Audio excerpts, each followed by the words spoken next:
요한복음 6장 52절에서 59절 우리 합독하겠습니다. 그러므로 유대인들이 서로 다투어 이르되 이 사람이 능히 자기 살을 우리에게 주어 먹게 하겠느냐. 예수께서 이르시되 내가 진실로 진실로 너희에게 이르노니 인자의 살을 먹지 아니하고 인자의 피를 마시지 아니하면 너희 속에 생명이 없느니라.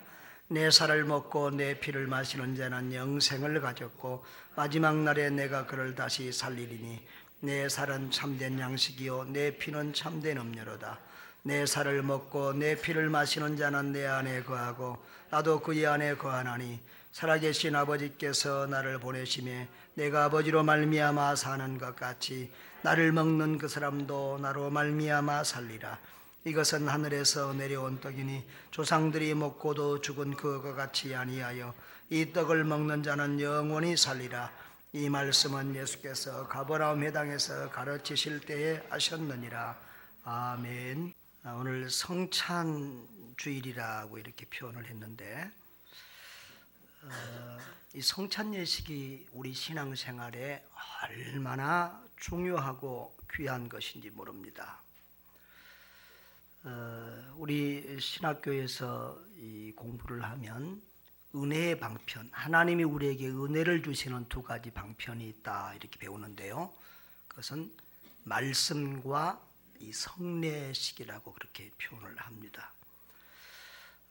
이 성찬예식을 초대교회에서는 매주 드렸던 것 같습니다. 저녁 예배를 성찬 예배로 드리면서 아예 이것을 식사까지 겸하여 이렇게 했던 것으로 보여집니다. 칼빈 선생님도 가능한 자주 성찬 예식을 거행하려고 애를 썼고요.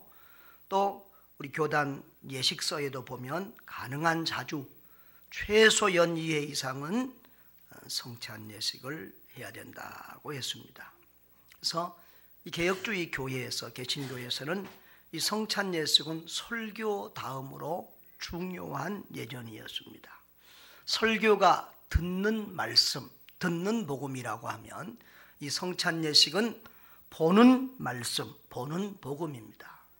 복음을 증거하고 십자가의 예수 그리스도를 체험하게 하는데 이 성찬 예식처럼 좋은 것이 없습니다.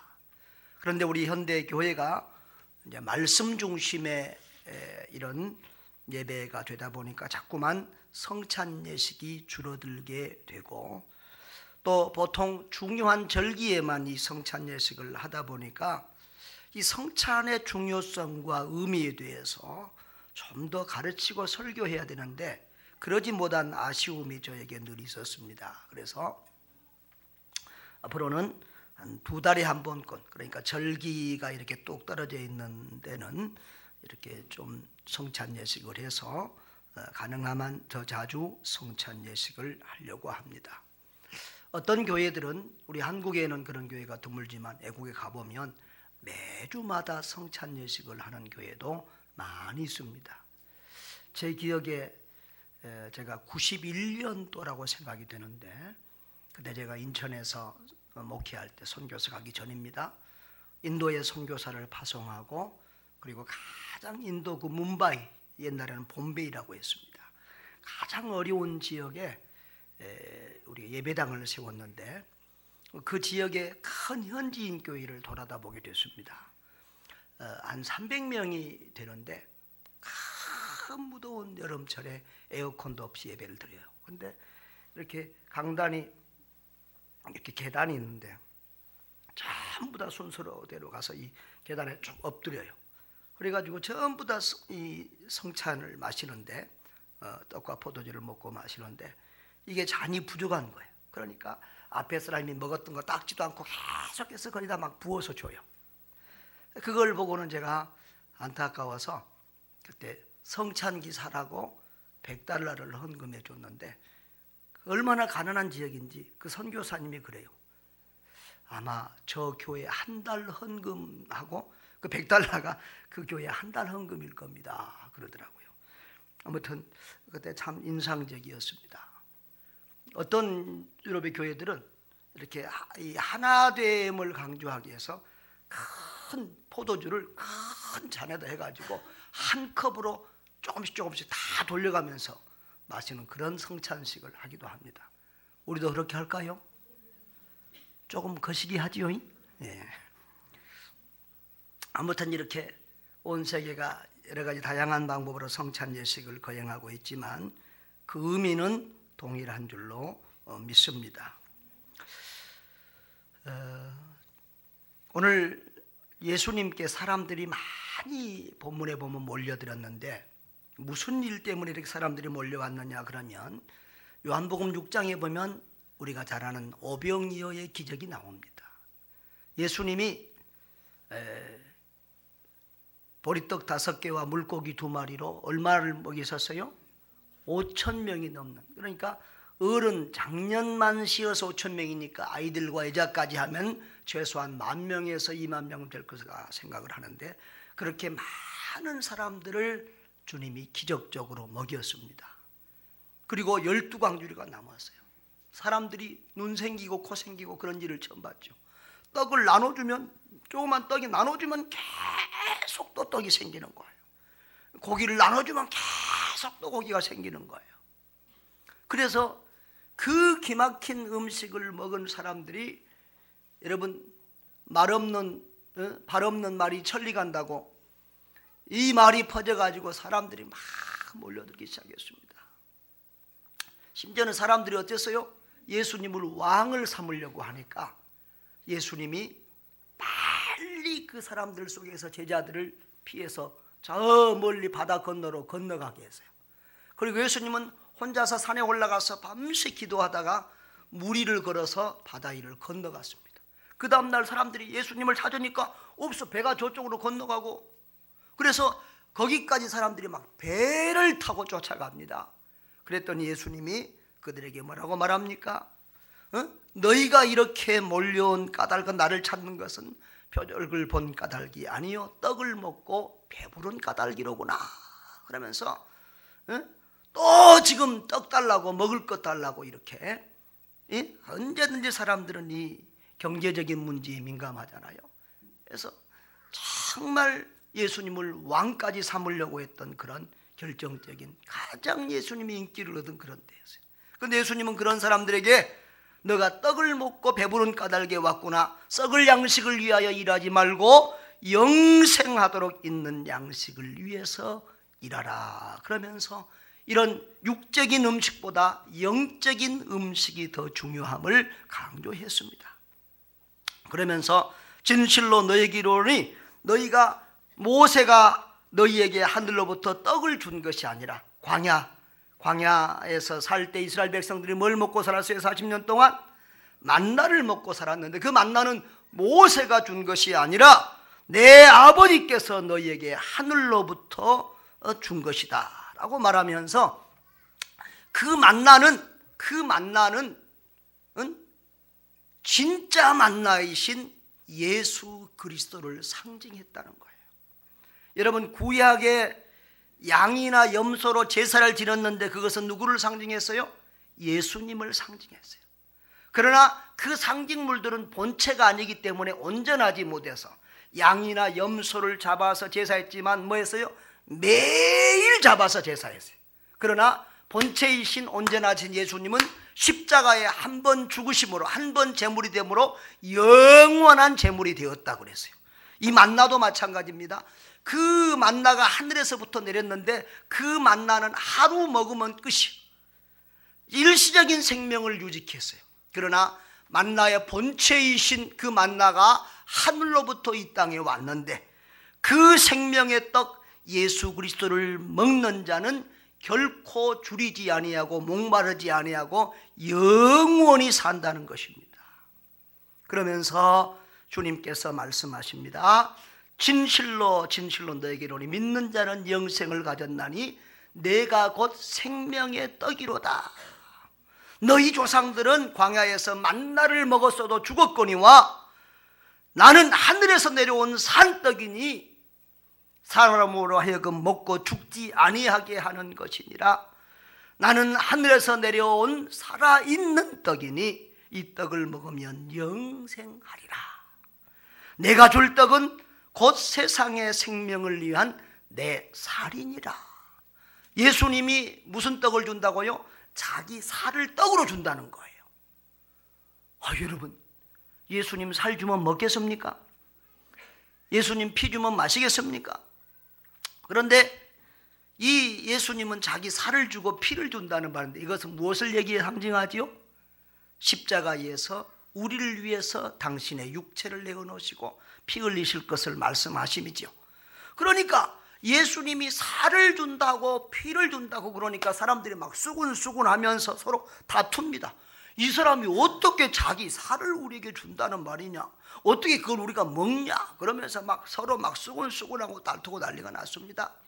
우리 선교사들이 처음에 우리 한국교회에 왔을 때도 이 예수쟁이들은 사람 잡아먹는다고 얼마나 그게 소문이 잘못 나가지고 곤욕을 치렀는지 몰라요. 교회에서 뭘 하죠? 이것은 살이다, 이것은 피다 그러고 그것을 먹고 마시고 하니까 저 예수쟁이들은 사람 잡아먹는다고. 그래서 참 그 선교사님들이 큰 곤욕을 치렀는데요. 여러분, 예수님께서 그런 말씀을 하시는 거예요. 오늘 53절에도 보면은 진실로 진실로 너희에게 이르노니 인자의 살을 먹지 아니하고 인자의 피를 마시지 아니하면. 이 요한복음에 자주 사용되는 언어가 있는데요, 진실로 진실로라고 하는 말이에요.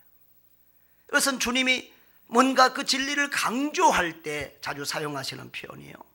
그리고 나는 누구다, 나는 뭐다, 나는 말씀이다, 나는 생명이다, 나는 빛이다, 나는 길이다, 나는 진리다, 나는 생명이다, 나는 뭐다, 이런 주님이 자기 표현을 자주 하시는데, 여기 본문에도 보면은 35절에도 나는 생명의 떡이다. 48절에도 뭐라고 그랬습니까? 48절로 내가 곧 생명의 떡이니라. 이것은 헬라어로 에고 에이미라고, 나는 뭐다 그는 진리, 자기 진리를 선언하는, 자기를 그렇게 표현하는 주님의 중요한 표현이었습니다. 그런데 그 인자의 살과 피를 먹고 마시지 아니하면 너희 속에 생명이 없다. 내 살을 먹고 내 피를 마시는 자는 영생을 가졌다. 그리고 주님 오실 마지막 재림의 때에는 그의 육체까지도 다시 살리겠다고 주님이 말씀하시는데, 40절에도 44절에도 54절에도 이런 같은 표현이 있습니다.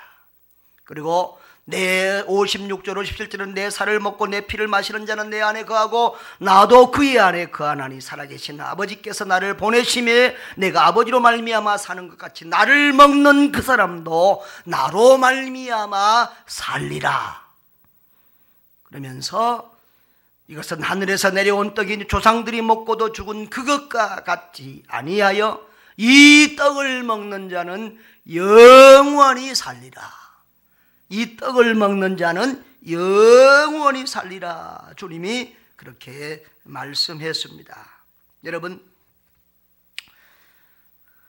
예수님은 이렇게 당신을 먹고 마시는 자는 영원히 산다 그러는데, 이걸 인자의 살을 먹고 피를 마신다라고 하는 말은 무슨 말이에요? 인자는 누구를 가리킵니까? 예수님이 자신을 겸손하게 일컬어서 사람의 아들이라고 해서 인자라고 표현합니다. 인자의 살을 먹지 않고 피를 마시지 아니하면 너희 속에 생명이 없느니라. 53절에 이렇게 말합니다. 반대로 또 그 다음에 54절에는 이렇게 말합니다. 내 살을 먹고 내 피를 마시는 자는 뭘 가졌고? 영생을 가질 것이요가 아니라 가졌고, 그렇게 표현을 했습니다. 여러분, 이게 무슨 말입니까? 먹는다, 살을 먹는다, 피를 마신다라고 하는 것이 무슨 말입니까?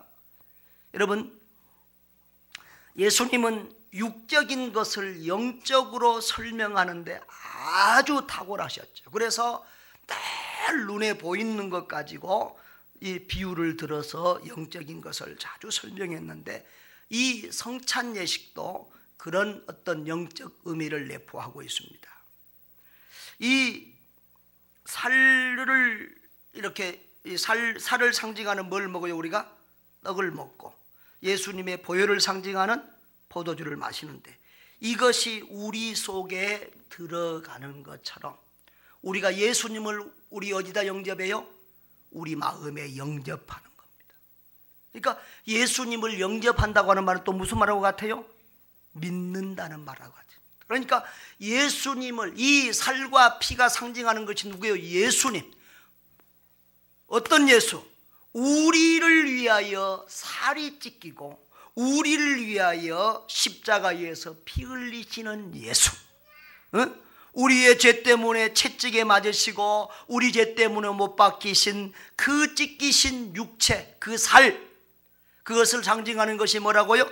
떡이고, 그리고 우리를 위하여 피 한 방울 물 한 방울까지 아낌없이 다 쏟으신 그 예수님의 보혈을 상징하는 것이 바로 포도주입니다. 그래서 어떤 사람들은 그렇게 말합니다.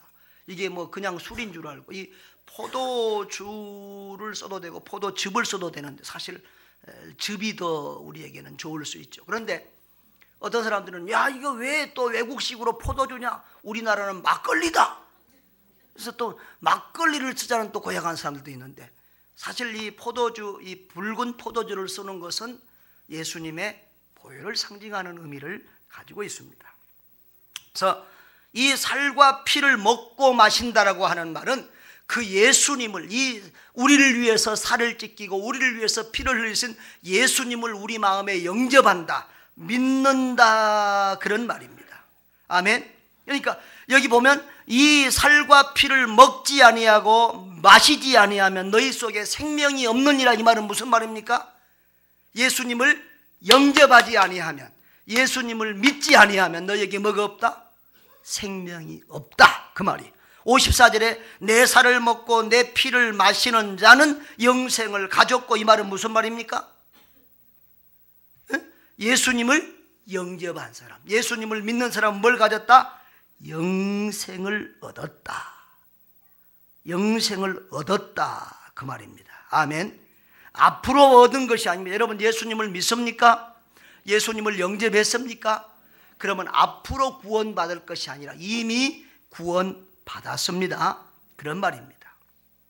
그래서 이 떡을 먹는 자는 영원히 살리라. 예수님을 믿는 자는 죽지 않고 영원히 산다, 그런 말입니다. 우리 육체를 두고 하는 말이 아니라 우리의 영혼을 두고 하는 말입니다. 그렇죠? 예수 믿는 사람들은 죽으면 우리 영혼은 죽지 않고 천국에서 영원히 살지요. 그리고 여기 마지막 날에 내가 다시 살리리니, 이 말은 무슨 말입니까? 우리 육체를 두고 하는 말이에요. 우리 육체는 죽어서 썩어지지만 예수님 재림하신 날에 다시 부활해서 영과 육이 결합해서 영원히 주님과 더불어 살게 되는 줄로 믿습니다. 바로 그 말씀입니다. 또 35절에 보면 내게 오는 자는 결코 줄이지 아니할 것이요 나를 믿는 자는 영원히 목마르지 아니하리라 라고 했는데, 바로 이 예수를 믿는 자에게는 충만한 기쁨과 감사와 행복이 넘치게 될 것을 말씀합니다. 자, 그러니까 이 성찬 예식에서 우리가 예수님의 떡과 잔을 먹고 마신다라고 하는 말은 바로 예수님을 우리가 믿는다, 그런 의미예요. 그 다음에 이 성찬 예식에 참여하면 어떤 의미를 가지고 있느냐 그러면 연합의 의미를 가지고 있어요. 56절, 우리 57절 다 같이 한번 읽어보겠습니다. 시작. 내 살을 먹고 내 피를 마시는 자는 내 안에 거하고 나도 그의 안에 거하나니 살아계신 아버지께서 나를 보내심에 내가 아버지로 말미암아 사는 것 같이 나를 먹는 그 사람도 나로 말미암아 살리라. 아멘. 자, 예수님의 살과 피를 먹고 마시는 자는 누구 안에 거하고? 예수님 안에 거하고, 또 예수님은 어디 거하고? 우리 안에 거하고. 그러니까 내가 예수 안에 있고 예수가 내 안에 있고. 성경에 그런 얘기 많죠. 우리가 주 안에, 주 안에. 우리가 영적으로 주님 안에 있어요. 또 근데 주님이 또 우리 안에 있어요. 할렐루야. 그래서 이것이 한번 우리 속에 임하신 주님은 영원히 우리를 버리지 아니하고 영원히 우리와 함께 하시는 줄로 믿습니다. 믿는 사람 안에 예수님을 우리 속에 영접했습니다. 그 예수님이 우리 안에 계세요. 여러분, 이 떡과 잔이, 이 떡과 포도주가 우리 속에 들어가서 뭐가 돼요? 우리의 몸의 일부가 됩니다. 그것이 살이 되고 피가 되고 우리의 몸의 일부가 되듯이 예수 믿는 자에게 오신 예수님은 우리와 연합하여 한 몸이 되는 것입니다. 그리고 예수님은 그를 떠나지 아니하고 영원히 함께 하십니다. 여러분, 우리가 주님을 믿을 때, 주님께 기도할 때 다 우리는 멀리 계신 주님만 생각해요. 하늘에 계신 주님만 생각해요. 여러분, 그렇게 주님을 멀리 생각하지 말고 내 안에 계신 주님, 나와 동행하시는 주님, 나와 함께 하시는 주님을 늘 의식하고 주님을 가까이 인격적으로 느끼면서 기도하고 대화하고 동행하시기를 바랍니다. 주님, 오늘 교회 갑니다.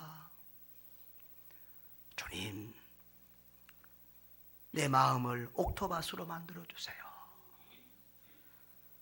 내 마음속에 계신 주님과 늘 교제하며 교통하면서 대화하면서 주님과 그렇게 사시기를 바랍니다. 주님은 멀리 계신 주님이 아니라 내 속에 계신 주님이고 늘 우리와 함께 하시는 주님이십니다. 주님 우리 안에 계시는데 거기다가 연기를 품어대가지고 주님 괴롭게 하지 마시고 알코올로 쪄들게 하지 마시고 우리 마음이 주의 성전이라고 했는데 늘 주님과 아름다운 동행을 하시기를 바랍니다. 그래서 이 주님이 우리 속에 있으면 여기 성부, 성자, 성령님이 또 다르지만 성부 하나님, 성자 예수님, 성령 하나님 다르지만 하나지요. 그런 것처럼 우리도 예수님과 다르지만 또 하나. 예수님이 아버지로 말미암아 사는 것 같이 우리도 예수로 말미암아서 살게 된다는 거예요. 우리는 연약하지만 예수님이 우리 안에 계시니까 우리는 능력이 있고, 우리는 죄를 이길 힘이 없지만 예수 내 구주가 우리 안에 있으니까 우리는 죄를 이길 힘이 있고, 우리가 세상을 입을 권능이 없지만은 예수 주님이 내 안에 계시니까 우리는 세상을 이기면서 살 수 있는 줄로 믿습니다. 세상은 슬프고 어렵고 괴로운 일들이 많지만 예수님을 믿는 자는 결코 줄이지 아니하고 목마르지 아니하다고 했으니 이 어려운 세상에서라도 예수로 충만한 사람은 감사와 기쁨과 행복과 생명력이 넘치는 줄로 믿습니다. 그렇습니다. 그 예수님과 동행하는 여러분 되시기를 바랍니다. 또 우리가 세례를 받게 되는데 여러분, 어떤 사람이 성찬 예식에 참여하게 되죠? 세례를 받은 사람만 성찬 예식에 참여하라고 했어요. 근데 이 세례는 교회에서 매우 중요해요. 사실 세례교인이 돼야 교회의 정식 회원이 되는 거예요. 다른 사람들은 뭐요? 우리 준회원, 정회원 있잖아요. 그렇죠? 다른 교회에 그냥 등록한 사람, 일반 사람은 준회원이나 마찬가지예요. 세례교인이 돼야 정식으로 이렇게 법적으로 교회의 참 멤버가 됩니다. 그래서 세례교인이 되어야 성찬 예식에도 참여할 수 있고, 세례교인이 되어야 또 재직회나 공동회에 참여할 수도 있고, 세례교인이 되어야 교사, 성가대, 직분, 집사 직분 이런 것도 받을 수 있고, 세례 안 받으면 절대 집사 안 됩니다. 그리고 세례교인이 되어야 어떤 교회의 중요한 투표나 이런 것에도 행사할 수 있습니다. 우리 마치 우리가 이 성년이 되어야 군대도 가고 투표권도, 나라의 투표권도 있고 이런 것처럼 교회도 이 세례를 받음으로 우리가 정식 회원으로 입교가 되는데요. 그래서 세례가 중요합니다. 그래서 예수님도 마태복음 28장 19절로 20절에 너희는 가서 모든 족속으로 제자를 삼아 아버지와 아들과 성령의 이름으로 뭘 주고? 세례를 주고. 이 세례는 성부와 성자와 성령의 이름으로 세례를 줍니다. 어떤 목사님들은 세례를 줄 때 성부와 성자와 성령의 이름으로 내가 세례를 주로라 하는 내가를 얘기하는데, 저는 혹시나 내가를 넣어서 성부와 성자와 성령님의 이름이 조금이라도 훼손을 당할까 봐서 내가를 빼는데요.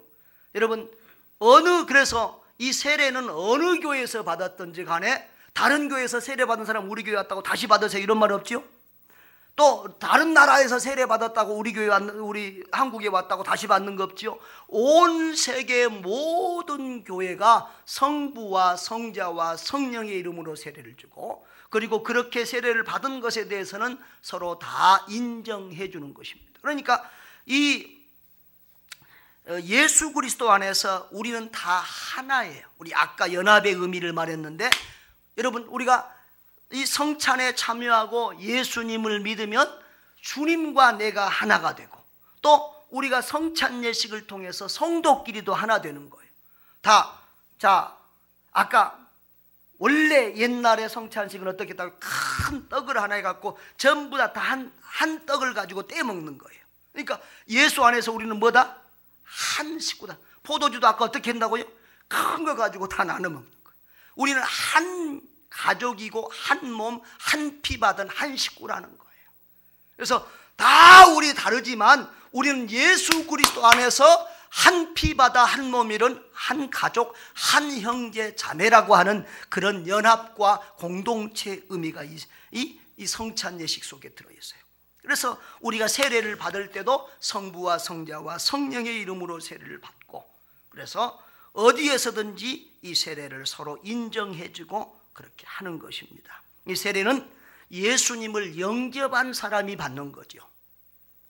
누구든지 예수를 믿으면 세례를 받을 자격이 있는데, 그래서 성경에는 보면 예수를 믿는 그 순간 세례 받는 경우가 많이 있습니다.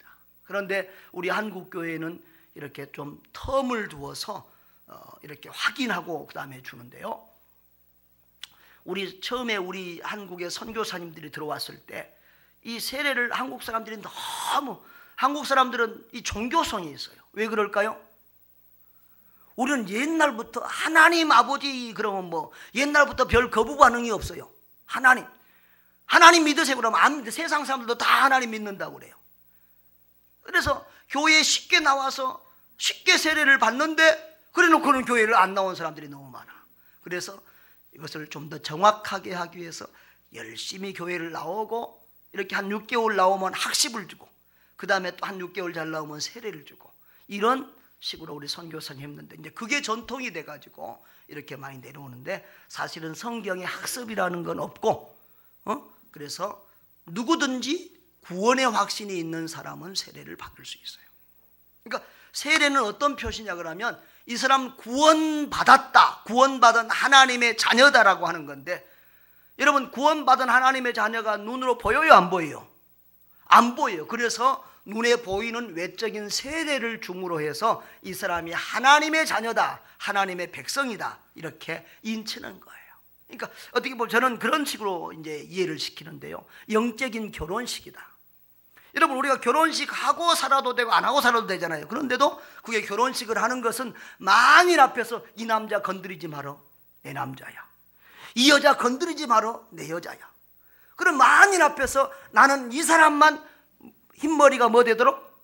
팥뿌리, 검은 머리가 팥뿌리 되도록 머리가 검은 머리가 팥뿌리 되도록 죽을 때까지 이 남자만 사랑하고 이 여자만 사랑하겠습니다. 그렇게 고백을 만인 앞에서 하잖아요. 그런 것처럼 세례도 마찬가지예요. 세례도 만인 앞에서 나는 이제 주님의 신부가 되었습니다. 예수 그리스도의 것이 되었고, 예수 그리스도의 사람이 되었고, 예수 그리스도의 신부가 되었습니다. 이 남자의 예수 외에 내가 다른 신을 섬기고 다른 것을 섬기고 사랑하면 나는 잘못된 사람입니다. 그렇게 만인 앞에서 고백하는 것이 바로 이 세례식이 되겠습니다. 그래서 예수님만 사랑하고 예수님께만 마음을 드리는 영적인 신부가 되었다는 의식으로 우리가 세례를 받는 것이죠. 그래서 이 성찬 예식이 정말 거룩하고 중요한 의미를 가지고 있기 때문에, 이 떡이 뭘 상징한다고요? 예수님의 몸을 상징하고, 이 피가 뭘 상징한다고요? 예수님의 십자가에서 흘리신 보혈을 상징하기 때문에 굉장히 중요한 의미를 가지고 있어요. 그래서 이 성찬 예식에서 한번 이 기도를 하고 난 이 빵이나 포도주는 남는다고 그거 애들 막 주고 먹고 마시고 그러면 안 돼요. 그래서 그것은 다 묻거나 이렇게 처리하는 것입니다. 심지어는 가톨릭 교회 같은 경우는 이 떡이 이 포도주가 우리 몸속에 들어가면 진짜 예수님의 살이 되고 예수님의 피가 된다는 거예요. 그것을 신학적으로 화채설이라고 그러는데, 여러분 굉장히 믿음이 좋은 것 같지만 우리 좀 믿어줘요, 안 믿어줘요? 좀 거시기 하지요. 그래서 이제 이 종교개혁자 쯔빙글리, 3대 종교개혁자 하면 루터, 쯔빙글리, 스위스, 독일의 루터, 스위스의 쯔빙글리, 그리고 칼뱅인데, 칼빈이 어디 사람이에요? 그래서 어떤 책에 보면 칼뱅 그랬는데 프랑스 사람이에요. 프랑스 사람. 그래서 나중에 이제 스위스에서 많이 활동을 합니다만, 이 3대 종교개혁자인데, 이 쯔잉글리는 기념설, 이 성찬 예식은 예수님의 죽으심을 기념하는 것이다. 기념설. 그래서 그러니까 가톨릭은 너무 이 성찬 예식을 너무 또 엄하게 좀 하는 면이 있고, 지금도 가톨릭은 포도주 성도들에게 줘요, 안 줘요? 안 다녀봤어요? 안 줘요. 신부만 마셔요. 저도 어렸을 때 이 가톨릭 학교를 다녀가지고 그 미사에 많이 참석했었는데, 지금도 그 신부님, 미국에서 온 그 신부님이 포도주 한 잔 마시고 그 금잔 반짝반짝한 잔을 왜 예배 시간에 그걸 계속 땄는지 몰라요. 계속 그 예배 시간에 그렇게 깨끗하게 땄던 그 모습이 생각이 나는데, 안 줍니다. 떡만 줍니다. 떡도 그거 그냥 이런 떡이 아니고 그 만들어서 나온 그 떡인데요. 그래서 가톨릭은 너무 좀 그걸 엄하게 강하는 그런 모습이 있고, 또 쯔빙글리는 기념설이라고 해서 좀 너무 약화시키고, 또 성찬 예식도 1년에 한 4번 정도로 줄였어요. 근데 칼빈은 영적 임재설이라고 그래서 우리가 성찬 예식할 때 이 떡이 진짜로 예수님의 몸이 되고 피가 예수님의 진짜 피가 되는 것은 아니지만, 그러나 이 예식을 거행할 때 하나님께서, 성령 하나님께서 우리 예식 가운데, 이 성찬 예식 가운데 임재한다고 그래서 영적 임재설이라고 그렇게 표현을 했습니다. 아무튼 이 성찬 예식이 너무도 귀하고 거룩한 예식이기 때문에 함부로 의미 없이 먹고 마시고 해도 안 된다. 야, 애 왔는데, 야, 너도 하나 먹어. 울지 마. 이거 먹고 울지 마. 그렇게 주고 그러는 게 아니라 이거예요. 그래서 어떤 사람들은 아이고 교회가 아니라 그거 진짜 그것들 못됐대. 자기들끼리 떡 먹고 자기들이 포지 마시고, 나는 갔는데 주도 안 하고 정말 아주 교인들 못됐더라고, 그렇게 욕하는 분들도 있는데, 이게 아까워서 못되는 것이 아니라 너무 중요한 의미가 있는데 그 의미를 모르고 함부로 먹고 마시는 것은 여러분들에게 도움이 되지 않기 때문에 안 주는 것입니다. 우리 고린도전서 11장을 보십시다. 고린도전서 11장을 보시면 11장 27절에서 29절을 보십시다.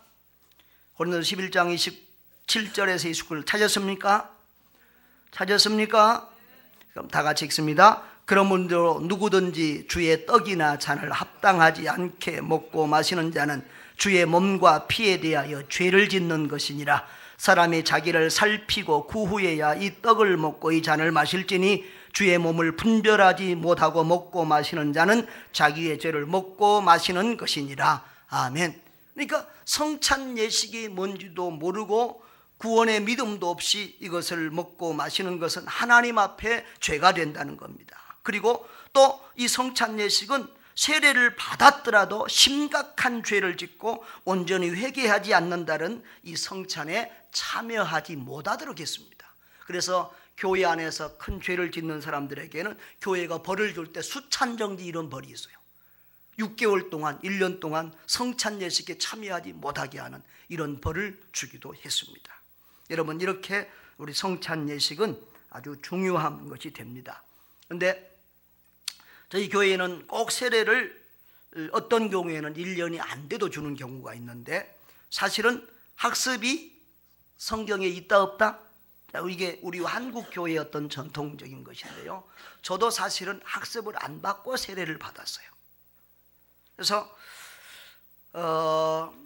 기초적인 성경 공부를 하고 구원의 확신이 분명하고 주의를 잘 지키며 신앙생활을 잘하는 사람은 우리가 더 빨리 이렇게 세례를 주기도 합니다. 아무튼 이 세례는 구원의 확신을 가진 사람들에게 주는 것이고, 또 거룩한 예식이 되는 것입니다. 그래서 이 성찬 예식에 우리가 정말 아름답게 참여해야 되는데, 자 여러분, 성찬식이 뭐고 세례식이 뭐고 성례식이 뭡니까? 성찬식은 뭐예요? 오늘같이 떡과 포도주를 먹는 게 성찬식이고, 세례식은 세례고, 이 두 개를 합쳐서 성례식이라고 그렇게 하는 겁니다. 딱 정한 겁니다. 헷갈리지 마십시다. 자, 여러분, 오늘 이 성찬예식에서 우리는 나를 위하여 상하신 주님의 몸을 상징하는 떡을 먹고, 나를 위하여 흘리신 주님의 보배 피를 생각하면서 우리는 포도주를 마십니다. 성찬식은 보는 복음입니다. 십자가 사건을 눈으로 보는 것입니다. 영의 눈으로 나를 위해서 찢기신 주님의 살, 나를 위해 보혈 피를 쏟으신 주님을 볼 수 있기를 바랍니다. 주님은 나를 살리시기 위하여, 여러분을 살리시기 위하여 주님이 가시고기가 되셨어요. 여러분, 가시고기가 뭐지요? 가시고기는 새끼가 뭘 먹고 살아요? 새끼가 아버지를 뜯어먹고, 아버지는 그러니까 자식을 위해서 희생하고, 자식은 그 아버지 고기를 먹고 살아납니다.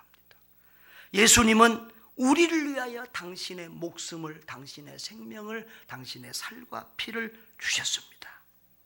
그러므로 그 주님이 죽으심으로 우리가 살아난 우리들은,